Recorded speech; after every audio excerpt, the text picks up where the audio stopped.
Книги без літар на камунікат.орг. Набліжаюцца чарговыя каляды, і калі прыгадаеце песню «Саўка ды Грышка ладзілі дуду, каб павесяліцца з ёй на каляду», зразумееце, што гэта вельмі добры час, перыяд для таго, каб падняць тэму дуды, беларускай дуды, тэму дударства, гісторыю дударства у Беларусі. Мяне завуць Віталь Воранаў, я дудар з Глыбоччыны, з Глыбокага, даследчык дударскіх слядоў у Глыбоцкім краі, аўтар 2 кніг. Маю прыемнасць сёння у такой даволі свабоднай форме, папулярнай, ненавуковай, апавесці вам пра гісторыю дуды. Што такое дудар?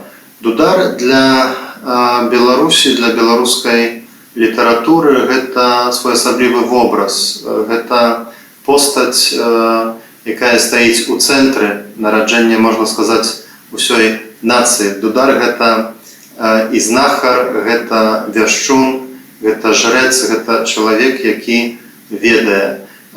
І швец, і жнец, і на дудзе і грэц, калі прыгадаеце.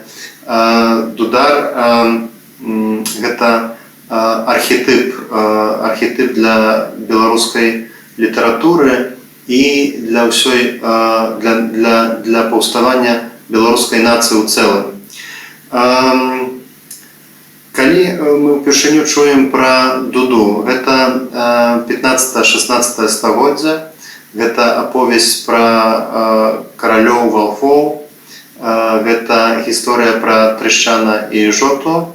І ў гэтых 2 тэкстах мы сустракаем згадкі пра дуду.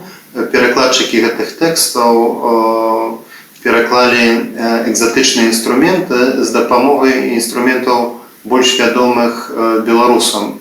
Відаць, ужо ў той час дуда была інструментам пашыраным, і так, між іншым, мы у тэкстах згаданых твораў сустракаем згадкі пра дуду. Пасля на некалькі стагоддзяў дуда заціхае, але вельмі моцна вяртаецца на гэтай хвалі нараджэння, скажем так, новай беларускай літаратуры, асабліва літаратуры на беларускай мове. Самыя пачаткі, часта калі яшчэ яна стваралася і на польскай мове, і пачыналі стварацца першыя творы беларускамоўныя. Напрыклад, сустракаем дуду і Міцкевіча, і у Баршчэўскага шляхціцавання, і у Багушевіча дудка беларуская. Дуда становіцца вельмі важным сімвалам. Кожны другі беларускі паэт бярэ сабе мянушку дудар, друкуе свае творы пад такім псеўданімам, называе свае кнігі, напрыклад, тая ж дудка Багушевіча, і гэтак далей. Захаваліся таксама візуальныя крыніцы, то бок малюнкі, рысункі і старыя фотакартачкі, па якіх мы сёння нешта ведаем пра самі інструменты, пра то, як выглядалі беларускія дудары. Ну і так, напрыклад, гэта ілюстрацыі да кнігі Яна Баршчэўскага, дзе на кожнай 3-й старонцы сустракаецца выява дуды. Наконт фотаздымкаў пакажу адзін прыклад. Гэта дудар, вядомая паштоўка, вядомая пад назвай «Беларускі дудар Дзесенскага павету». Гэта фотакартачка, зробленая фотографам Міхалам Кусцінскім і ўпершыню апублікавана ў 1904 годзе у часопісе «Наакола свята», у польскім часопісе. Пазней, праз некалькі гадоў, гэты фотаздымак быў выкарыстаны выдавецтвам «Загляне сонца ў наша ваконца» і выдадзены якраз у выглядзе паштоўкі. Было гэта недзе паміж 6 і 14 гадамі 20-го стагоддзя, тады калі існавала само выдавецтва. І на той паштоўцы дудар, імя якога мы не ведаем, падпісаны дудар Дзесенскага павету. Дзесенскі павет – гэта цяперашняя Глыбоччына, часткова таксама Дзесеншчына, некаторыя іншыя сумежныя раёны. З гісторыяй дударства звязана таксама гісторыя, вельмі цікавая гісторыя мядзведніцтва. Такая з'ява, такі феномен, які называецца, вядомы пад назвай мядзведнікі. Усе мы ведаем пра Смаргонскую акадэмію, там, дзе мядзведнікі вучылі мядзведзяў, лавілі мядзведзяў, пасля вучылі іх танцаваць, выконваць розныя штукі для таго, каб весяліць гледачоў, вандравалі па ўсёй Еўропе, у вельмі адлеглыя краіны. І слава пра Смаргонскую акадэмію, яна шла вельмі далёка па-за межы Беларусі. Лічылася, што заснавальнікамі акадэміі былі Радзівілы, аднак сёння лічыцца, што заснавалі яе Зяновічы, а Радзівілы былі прадаўжальнікамі гэтай справы. І вось цікавы факт, што, аказваецца, у Глыбокім таксама былі свае мядзведнікі, якія займаліся гэтай прафесіяй. Інвентары мясцовай царквы указваюць на тое, што ў 18 стагоддзі было больш за 10 такіх людзей, больш за 10 мядзведнікаў, якія, магчыма, між іншым выкарыстоўвалі дуду або нейкія іншыя інструменты, каб прывучаць мядзведзяў танцаваць пад гэтыя інструменты. І у царкве, мясцовай царкве ў Глыбокім быў нават адмысловы алтар, прысвечаны якраз гэтаму братству мядзведнікаў, і патронам гэтага братства быў святы Мікалай. Зноў жа калядная тэма. Пра якія дуды нам вядома у прынцыпе? Шмат хто ведае пра так званую лепельскую дуду. Это тип аднабурдонная дуда, магчыма, найбольш вядомая ў дударскім асяроддзі, захоўваецца ў Лепелі 1877 года, была выкуплена ад плытагонаў у ваколіцах Лепеля і па сённяшні дзень захоўваецца ў мясцовым музеі. Аднак адносна нядаўна стала вядома пра іншую дуду, пра дуду з вёскі Верацеі Глыбоцкага раёну, колішняя гміна Празарокі, пазней Ломашаўскі сельсавет. Гэта ўжо зніклая вёска, якой няма, яна недалёка ад Празарок, пра якія я яшчэ скажу. І вось гэтая дуда, яна цікавая тым, што скура для гэтай дуды пашытая са скуры барсука.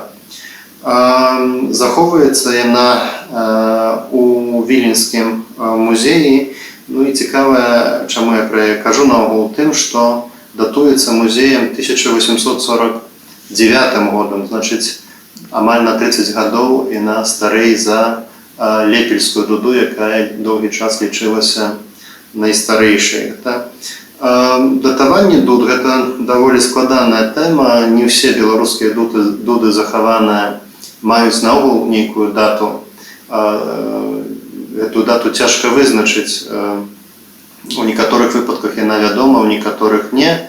Але сярод таго, што захавана, сярод таго, што вызначана, верацейская дуда з цяперашняй Глыбоччыны з'яўляецца якраз найстарэйшай.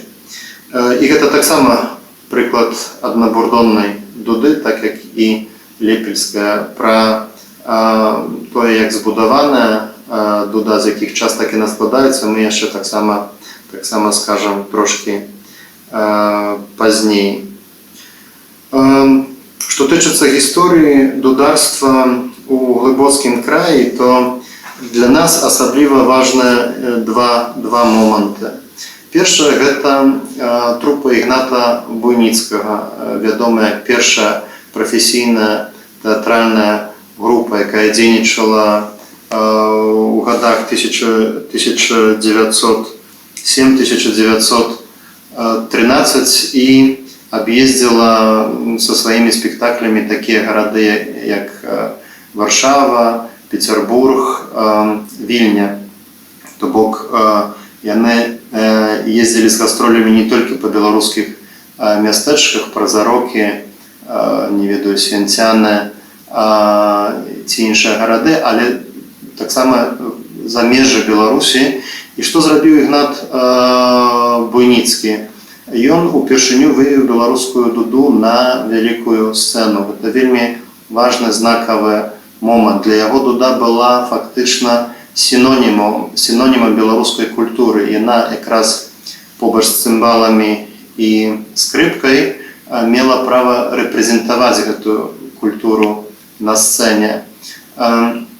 Для яго дуда была сінонімам танцаў, якія называлі скокамі. Падпісвалі на плакатах, анонсах якраз, што будуць пасля спектакля будуць беларускія скокі пад дуду. І гэта таксама вельмі важны момант. У трупе Ігната Буйніцкага дзейнічаў, іграў дудар Адам Шульга.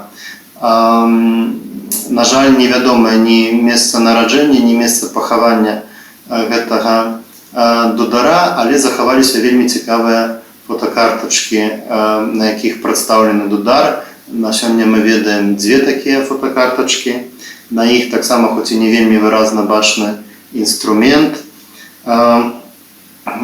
Ну і постаць самога Адама Шульгі вельмі важная для гісторыі дударства у глыбоцкім краі. Другі, не менш важны дудар, гэта Пётр Бурэц. Пра яго можна было прачытаць раней, напрыклад, у альманаху «Дудар», але гісторыя больш-менш стала зразумелай, склалася ў агульную карціну адносна нядаўна.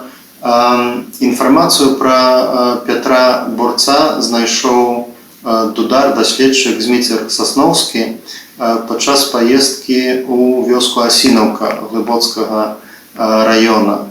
Там ён сустрэў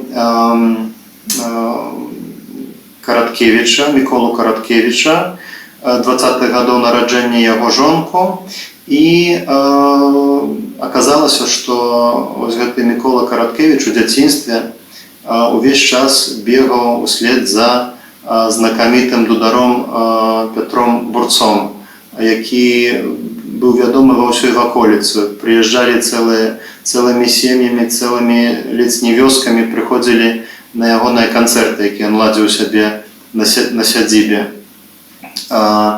Паслухаць Пятра Бурца, былі гэта хутчэй за ўсё 20-30 гады 20-го стагоддзя, прыходзілі нават жаўнеры польскай стражніцы, якая была побач якраз у Асінаўцы.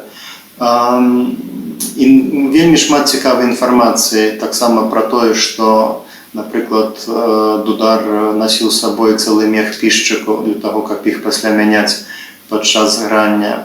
Пра велічыню меха, што гэта быў вялікі мех, які дазваляў Пятру Бурцу граць і спяваць адначасна.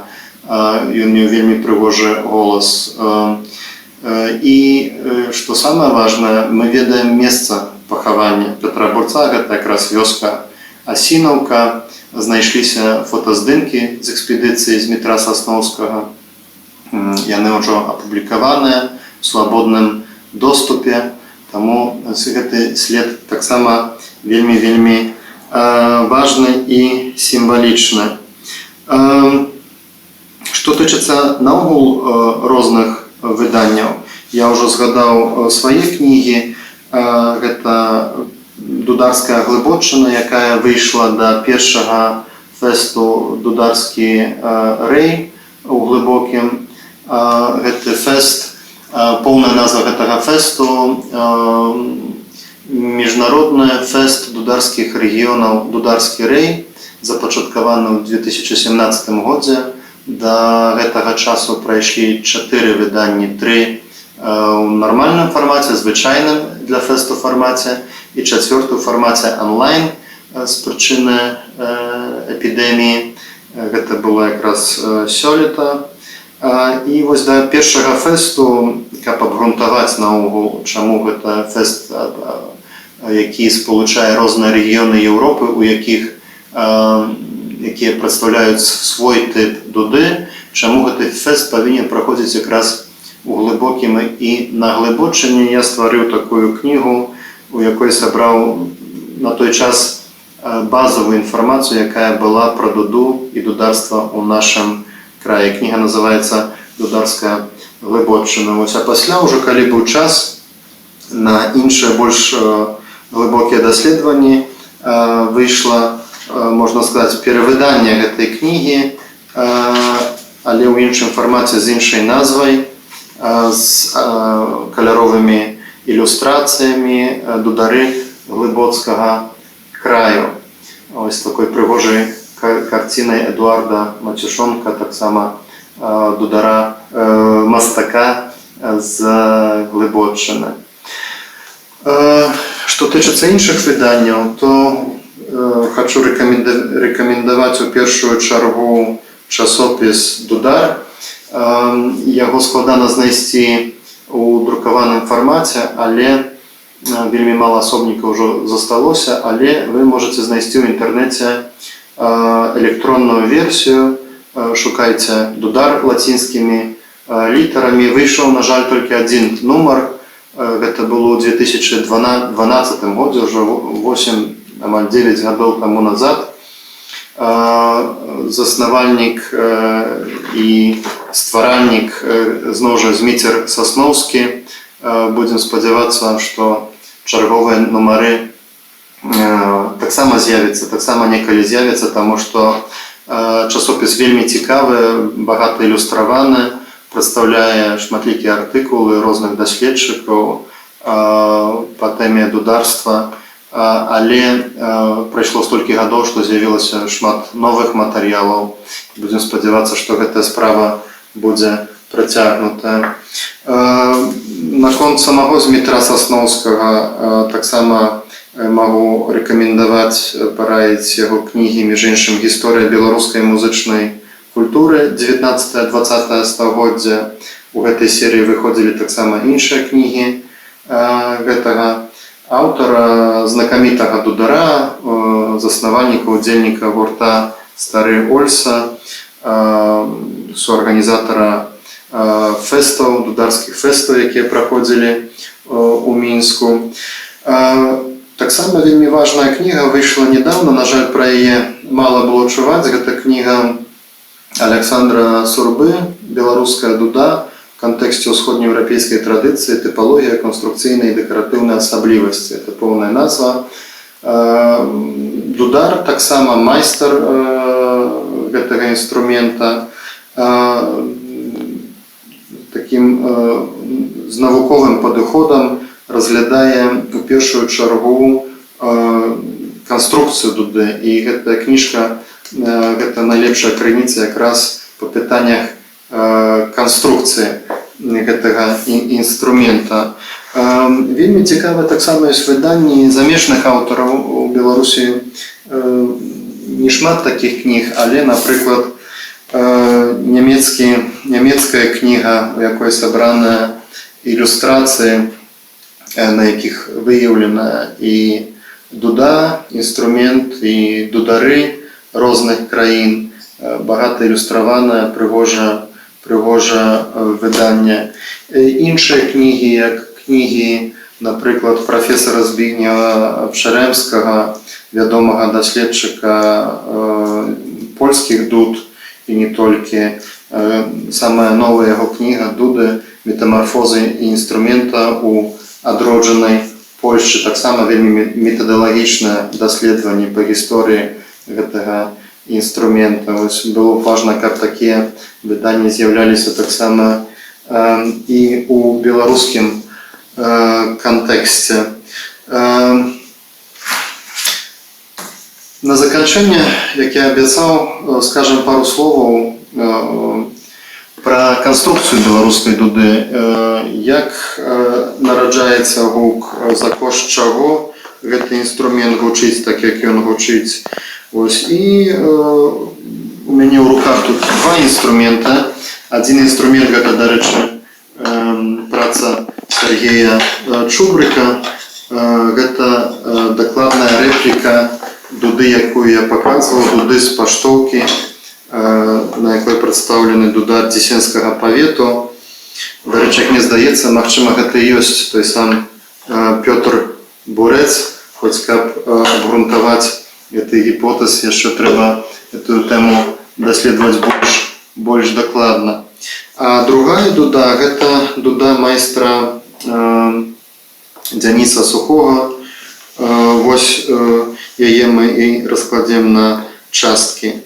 У сярэдзіне, у самай асноўнай частцы, гэта ігравая частка, якая называецца пераборам, па-іншаму жалейкай, але жалейка гэта асобны інструмент, а вось гэтая частка, калі яна як бы з'яўляецца складовай часткай дуды, ёй больш падыходзіць назва перабор ад слова перабіраць пальцамі. Тое, што і робіць дудар, граючы розныя найгрышы. Дык вось, як бы сэрцам гэтага перабору з'яўляецца пішчык. Пішчык з адзінарным язычком. Гэты язычок, калі у гэтае месца трапляе паветра, яно паступае з меху, то пачынае вібрыраваць, так нараджаецца хваля гукавая, нараджаецца гук, і дуда пачынае граць. Праходзячы праз усе гэтыя адтуліны, дзірачкі на пераборы. І кожны раз адзін падняты палец, гэта закрытая традыцыйная манера грання на беларускай дудзе, гэта асобная нота.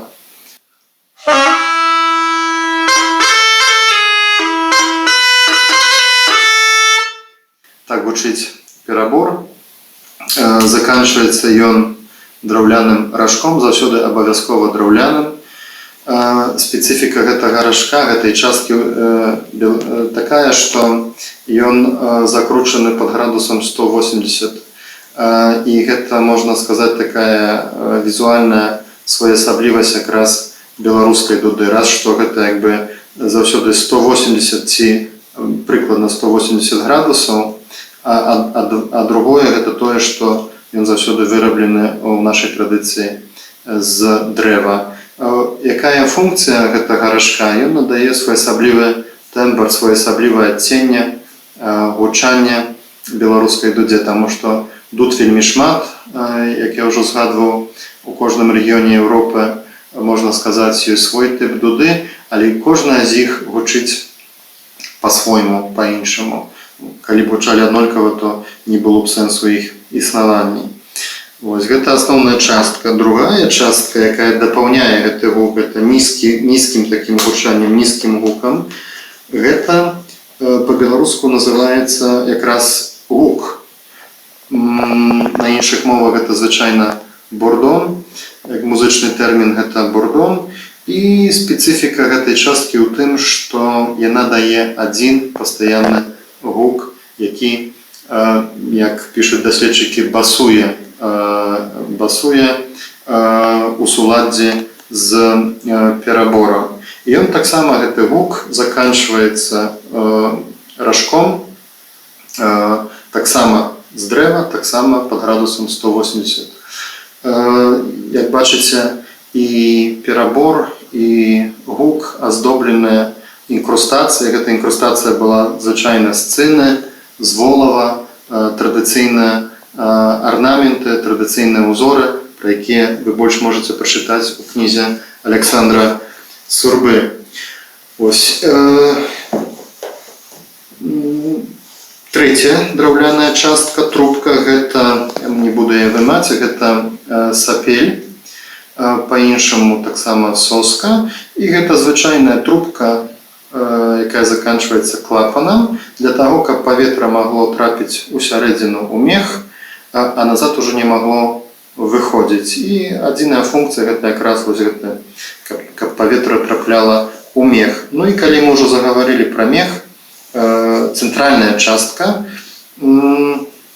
гэта такі резервуар паветра, функція якога такая, каб даць паветра у гук і перабор, і каб у нейкім сэнсе акумуляваць гэтае паветра падчас грання.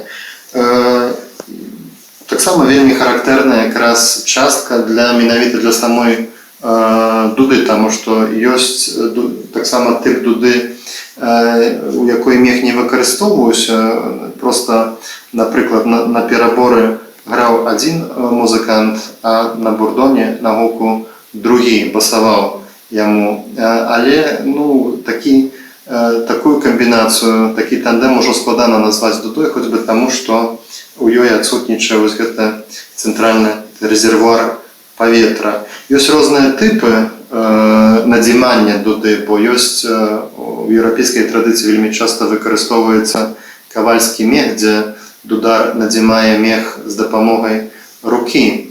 Але ў беларускай традыцыі гэта якраз дуда надзіманая вуснамі паветра. І у гэты мех у стокі трапляе трубка перабор, з другога боку гук. Ось. І пасля настройкі дудар, адна з пазіцый грання гэта якраз седзяча. Гук, перабор ляжыць на каленках або трымаецца на руцэ, і дудар пачынае выдаваць гук.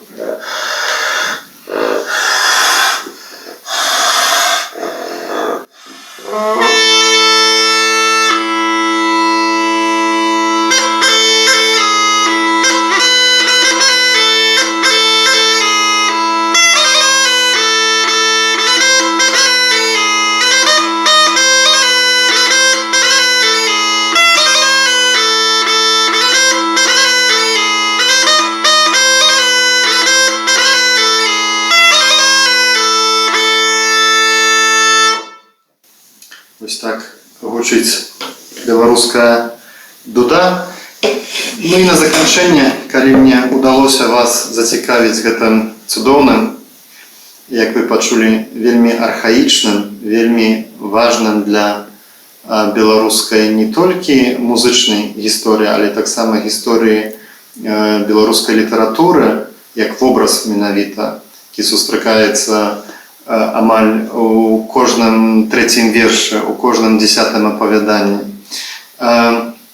то, калі ласка, заходзьце да нас у госці у сацыяльныя сеткі, у Фейсбуку, у Кантакце, у Аднакласніках, пашукайце словы «Дударская Глыбочына» або «Дударскі рэй», «Фест Дударскі рэй», далучайцеся да наших суполак, назірайце за нашымі даследаваннямі, за нашымі выданнямі, таму што апрача кніжных выданняў выдадзены шэраг прадукцыі для наведвальнікаў глыбокага, для гасцей глыбокага, для турыстаў. Усё гэта можна знайсці якраз у нашых суполках. Ну і у першую чаргу назірайце за лёсам фэсту «Дударскі рэй». Прыязджайце, будзем вам вельмі рады і зможам там больш дакладна падзяліцца з вамі гісторыяй гэтага цудоўнага інструмента. Дзякуй за ўвагу, усяго добрага.